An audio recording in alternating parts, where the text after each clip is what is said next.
નવું શૈક્ષણિક સત્ર શરૂ થતા પાઠ્યપુસ્તકોની અછત. પુસ્તકો વગર કેવી રીતે ભણશે ગુજરાત?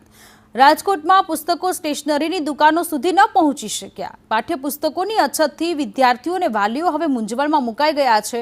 ધોરણ 1માં ગુજરાતી અને ધોરણ 6માં અંગ્રેજીનું પાઠ્યપુસ્તક નથી આવ્યું. ધોરણ 8માં ગુજરાતીનું પાઠ્યપુસ્તક નથી. ધોરણ 12માં કોમર્સ સાયન્સના પૂર્ણ સેટ ઉપલબ્ધ નથી. જિલ્લા પુસ્તક વિક્રેતા મહેશ કોટકે નિવેદન આપ્યું છે કે પાઠ્યપુસ્તકો વેકેશન દરમિયાન જ પહોંચાડવાના હોય છે. અપૂરતા પાઠ્યપુસ્તકોને પગલે હાલાકી પડી રહી હોવાની વાત પણ તેમણે કરી. પહેલા ધોરણના ગુજરાતીના પાઠ્યપુસ્તક આવતા નથી, છઠ્ઠા ધોરણમાં અંગ્રેજીના પાઠ્યપુસ્તક આવતા નથી, 8મા ધોરણના ગુજરાતીના પાઠ્યપુસ્તક આવતા નથી, 12મા ધોરણના કોમર્સ અને સાયન્સના પુસ્તકો આવતા નથી, 12માનું અર્થશાસ્ત્ર આવતું નથી. એ ઉપરાંત ધોરણ 1થી 12ના બધા પુસ્તકોમાં પૂરેપૂરો સેટ ક્યારેય એકેય રાઉન્ડમાં અવેલેબલ થતો નથી. એક વિષય ઘટતો હોય ને એના કારણે